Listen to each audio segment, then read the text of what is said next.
Olá, estamos na nossa aula número 11 e vamos falar da função cerro, ou cerro, como alguns chamam. E o ponto de partida vai ser onde a gente parou na última aula. A gente criou aqui uma célula ideal, onde a gente tanto faz a concatenação do código da bolsa com o código da ação. E agora, no primeiro passo, nós vamos expandir isso para todas as nossas ações. Então, para todos os atributos aqui em cima e para todas as ações aqui à esquerda, a gente vai expandir essa célula ideal, essa fórmula ideal. Então, o que a gente precisa fazer para expandir essa célula? Primeiro, o concatenar, vejam que ele puxa a referência, tá? BVMF. Porém, se eu arrastar para a direita, vai dar erro, porque agora a célula de referência se deslocou para a direita, né?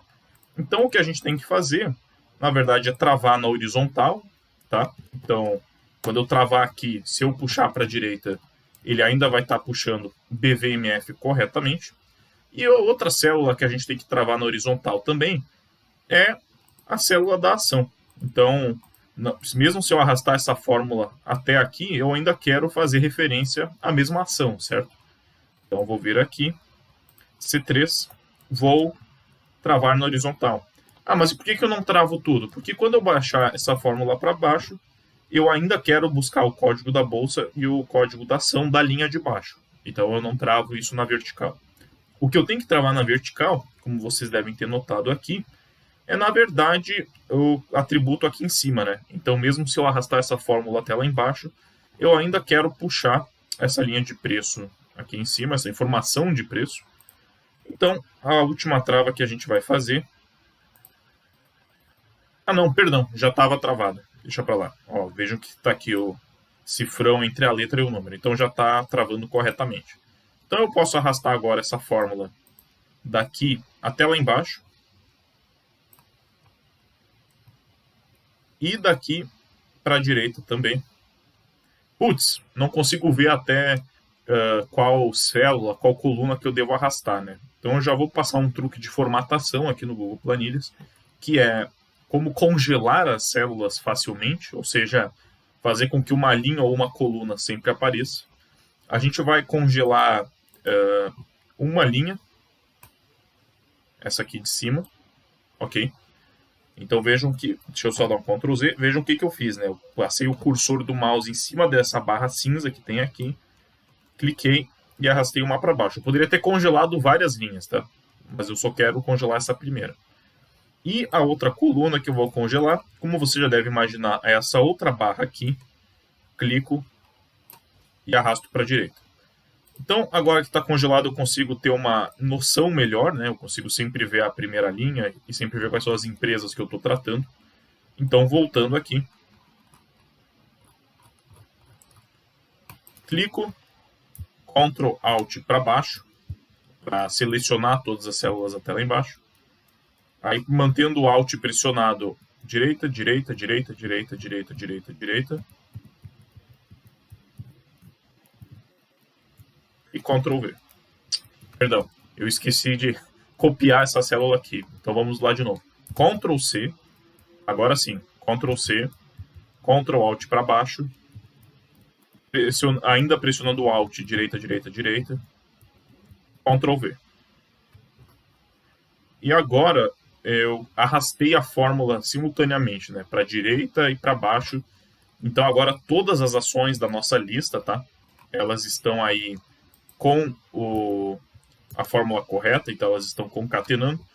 Curiosamente, eu tinha esquecido de arrastar para baixo o código da bolsa, mas isso não quebrou a fórmula, apesar de ter o concatenar. Mas por via das dúvidas, dei um clique duplo aqui.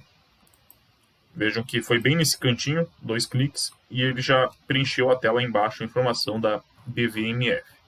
Então eu tenho aqui, agora sim, todas as nossas ações, todos os atributos possíveis estão sendo buscados para elas. Porém, como vocês podem perceber, nem todas as ações conseguem puxar todas as informações. Então, por exemplo, quantidade de ações do Banco Inter, por algum motivo não pegou. Que mais? Valor do PL, a maioria das empresas tem, porém nem todas. Em alguns casos isso falha. Então a gente tem aí alguns parâmetros que nem sempre dão certo. Deixa eu ver, parâmetro de beta não está funcionando para nenhuma. Não sei se é porque são ações brasileiras ou foi digitado incorretamente. Deixa eu só verificar aqui rapidinho.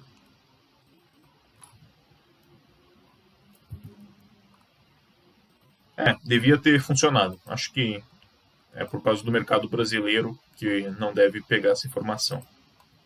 Mas vocês podem ver que a maioria da informação veio preenchida, porém em alguns casos, né, dá erro. Então tem aí o IN/D.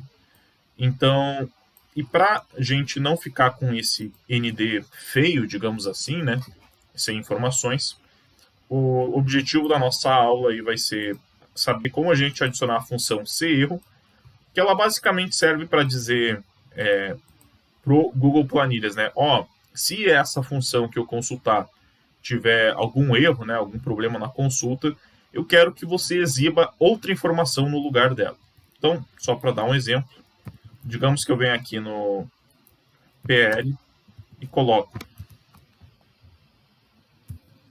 se erro, lembrando que a função se erro ela tem que ser a primeira de todas, então na verdade tanto o Google Finance quanto concatenar elas têm que ficar dentro da função se erro, porque na verdade eu quero dizer, se tudo isso que eu fizer com o Google Finance e com concatenar der algum problema, o que eu quero que você exiba de informação na tela. Então, por isso que o Google Finance vai dentro da função se erro. Então, eu coloco aqui, se erro, aí abre parênteses, eu tenho o valor, que nesse caso o valor é a fórmula toda que eu já tinha escrito. Google Finance, concatenar, etc, etc, etc, etc. E quando eu termino todo o meu trabalho, aí eu vou botar um ponto e uma vírgula, que vai ser basicamente o valor se erro. Então, é o valor que a função retorna se valor for um erro. E qual que é o valor que eu quero colocar? Bom, aí fica a seu critério. Você pode, por exemplo, deixar vazio. Então, nesse caso... e nesse caso eu só fecho a função? Não. Por quê? Porque o Google Planilhas, ele entende que você não está deixando vazio. Ele entende apenas que você esqueceu de digitar o que falta na função. Então, para deixar a célula vazia, na verdade, você tem que colocar aspas duplas. Porque lembrando, né, aspas duplas é para indicar um texto. Então, se eu botasse, por exemplo, aspas duplas teste e fechasse aspas, essa função aqui ia exibir teste. Porque, na verdade, antes ela estava exibindo o erro, né, o ND. Mas se eu trocar isso para ficar aspas duplas, ele entende que é um texto, só que ele entende que é um texto que não tem nada dentro. Então, agora sim, quando eu dou Enter, vejam que a célula ficou vazia. Então, bem mais agradável ficar vazia do que com aquele ND gigante, né? Ou outra opção disponível, além disso o ND ele tem essa bolinha vermelha, né, de mensagem de erro, então não fica muito agradável. Outra opção disponível seria colocar, por exemplo, sem dados, caso não tenha informação, sem informações, enfim, fica totalmente ao critério da pessoa, só não esquecer das aspas mesmo. Eu, por preferência pessoal, deixo apenas a célula vazia mesmo. Então dá um Enter. E agora eu posso arrastar isso para o resto da planilha, né? Para todas as fórmulas terem isso. Eu preciso travar alguma coisa? Não, porque a célula se erro ela não está relacionada a nenhuma célula nova em específico, né? Você, na verdade, só coloca os argumentos dentro, que aqui já está tudo travado, e diz o que deve dizer se não tiver nada funcionando, né? Se o argumento que você colocou aqui dentro deu algum erro. Então agora está pronto, eu vou Ctrl C, colei até o final da coluna, Ctrl C, Ctrl Alt direita, Ctrl V, colei até o final lá, onde mais falta essa linha aqui de cima também.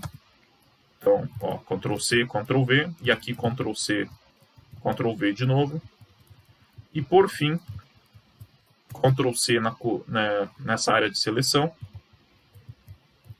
Clico para a esquerda, aqui, até aqui. Ctrl V. Lembrando que a fórmula do Google Finance, né, principalmente por trabalhar com conexão de internet em tempo real e também por ser um programa na nuvem, né, às vezes pode ser interessante o seu computador ter aí uma boa capacidade de processamento, principalmente se você estiver mexendo com milhares e milhares de linhas. Então, se o seu computador não for tão bom, aí você pode cortar algumas colunas, né, cortar algumas coisas que não são tão interessantes, para não ficar tão pesado na hora de processar as informações do Google Finance. Então, agora sim, terminamos de colocar a fórmula correta em todas as colunas. Então, agora, todas as informações, ou ela retorna a informação corretamente, ou, se não tiver a informação, fica com a célula vazia aqui. Então, basicamente era isso. Nossa planilha está se encaminhando para ficar um pouco mais ajeitadinha, né? Que nem essa daqui. Um abraço e até a próxima aula.